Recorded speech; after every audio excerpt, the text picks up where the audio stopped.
Pertanyaannya, kenapa demonstrasi di negara-negara barat ini terus meluas untuk membela Palestina padahal biasanya demonstrasi ini dilakukan di negara-negara muslim? Apa yang memicu masyarakat di negara barat kemudian turun ke jalan untuk membela Palestina? Kita akan langsung menghubungi ataupun mengontak. Sudah terhubung dengan pakar hukum internasional dari Universitas Pajajaran. Sudah ada Dr. Teguh Reza Shah. Selamat sore, Pak Reza. Selamat sore. Selamat sore CNN Indonesia. Ya, bersama dengan Nana di sini, Pak Reza. Oh, selamat sore, Nana. Salam dari Unpad di Bandung. Ya, Pak Reza, demo membela Palestina di negara-negara barat kian membesar ya. Kenapa fenomena ini bisa terjadi, Pak Reza? Pertama, ini adalah pemberitaan yang mereka lihat sebenarnya. Saya perhatikan 30 menit silam, kalau kita masukkan kata kunci demonstrations, Europe, Palestine, Israel, dan Hamas, itu ada hampir 100 juta informasi soal itu. Jadi pada saat yang sama, masyarakat Eropa itu adalah masyarakat yang berintelijensia lebih tinggi daripada masyarakat rata-rata di Asia, Afrika, dan Latin Amerika. Bila kita gunakan indikator Sustainable Development Goals yang 17 items, mereka itu rata-rata pendapatan, penghasilan, pendidikan, kesehatan itu lebih baik daripada rata-rata. Itu angkanya sudah sangat plus. Yang kedua adalah adanya media alternatif. Jadi mereka dapat mengerti bahwa media-media klasik yang ada saat ini, yang ada di Amerika, di Eropa, di Jepang, di Australia itu ternyata tidak mampu menjelaskan perkembangan terkini yang ada di sana. Jadi media alternatif ini membantu mereka untuk melihat bukan hanya apa yang terjadi, tapi juga nama-nama dari para korban tersebut. Misalnya 5 menit lalu saya mendapat berita bahwa mereka terus menyebut nama-nama mereka yang wafat seperti Randa, Hasan, Nabil, Lana, dan Abdullah. Dan ini adalah kecenderungan baru. Jadi masyarakat negara-negara maju ini menghendaki media alternatif. Dan yang ketiga, ternyata Amerika Serikat sendiri membawa masalah. Mereka melihat bahwa Amerika Serikat bukanlah part of the solution, tapi part of the problem. Terbukti dari keterlibatan kapal induk Amerika Serikat di sekitar Israel.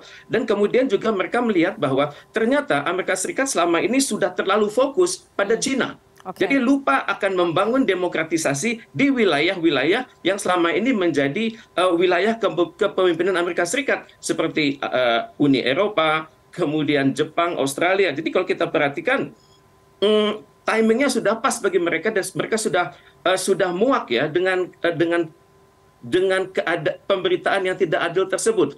Dan pada saat yang sama saya juga melihat bahwa ini membawa masalah bagi pemerintah negara setempat sendiri, karena mereka wali kota New York benar-benar khawatir akan adanya konflik sosial baru di sana. Karena saya perhatikan kalimat-kalimat yang digunakan di Eropa itu memang sangat terarah. Misalnya Free Palestine, Resist Israeli Apartheid, End Israeli Occupation, Stop Genocide, Free Palestine. Dan juga disertai foto-foto orang yang hilang. Jadi keadaan memang sangat menarik dari segi hubungan internasional. Ternyata aktor-aktor negara memiliki masalah dalam mengendalikan masyarakat mereka sendiri. Baik.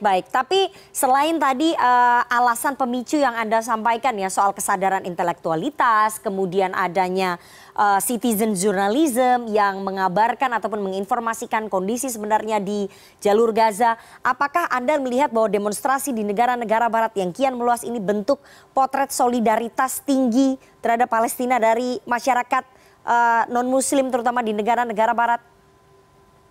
Ya, saya perhatikan bila saya melihat wajah mereka yang demo tersebut, itu bukan hanya imigran, tapi juga penduduk-penduduk setempat, warga-warga yang dapat dikatakan Caucasian atau berkulit putih. Jadi dalam hal ini saya melihat bahwa masyarakat di wilayah-wilayah tersebut seperti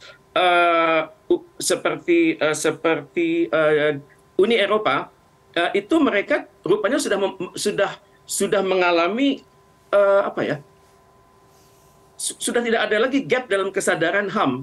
Jadi HAM di dalam negeri hendaknya disesuaikan juga dengan HAM yang terjadi di luar negeri. Jadi ini yang membuat mereka sangat sensitif. Jadi tingginya kesadaran HAM di antara masyarakat negara barat itulah yang memicu solidaritas mereka membela Palestina, begitu ya Prof. Reza ya? Betul, walaupun dalam kenyataannya negara mereka memiliki pandangan yang berbeda kan. Kita perhatikan dari resolusi PBB terakhir itu kan ada 120 negara yang setuju, yang menolak itu 14 dan abstain 45. Dan negara yang menolak itu adalah seperti Austria, Kroasia, Chechnya, Fiji, Guatemala, Hungaria, Israel, Marshall Islands, PNG, Paraguay, Tonga, dan Amerika Serikat. Jadi saya perhatikan kesadaran masyarakat itu sudah makin tinggi dan mereka tidak peduli dengan apa yang pemerintah mereka lakukan di PBB, tapi mereka mengekspresikan karena kode etiknya sudah jelas, kebebasan berpendapat. Baik, baik. Artinya masyarakat di negara barat ini mereka juga memahami bahwa ini bukan persoalan ataupun konflik agama, tapi ini masalah okupansi, masalah pendudukan wilayah ya, perampasan wilayah ya Pak Reza ya. Tepat sekali. Mereka dengan intelijensia yang membaik, kemudian dengan sistem coding dari Google misalnya, mereka bisa melacak perkembangan yang terjadi di Israel saat ini sampai ke tahun 1917 pada saat adanya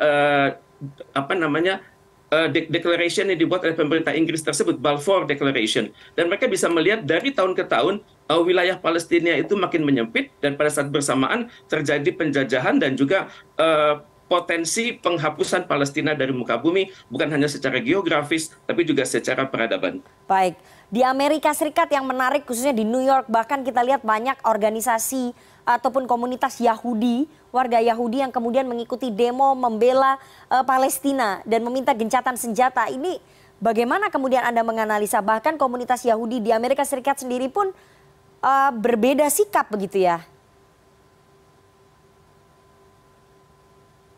Memang saya perhatikan memang Yahudi di dunia itu berbeda mazhabnya, terutama sekali kalau sudah menyangkut Zionism. Saya perhatikan Yahudi di Uni Eropa beda satu sama lain, dengan Amerika Serikat beda, dengan Australia, Selandia Baru juga beda. Dan ternyata kaum Yahudi saat ini berpikir bahwa mereka hendaknya memodifikasi posisi mereka sehingga mengedepankan prinsip-prinsip HAM.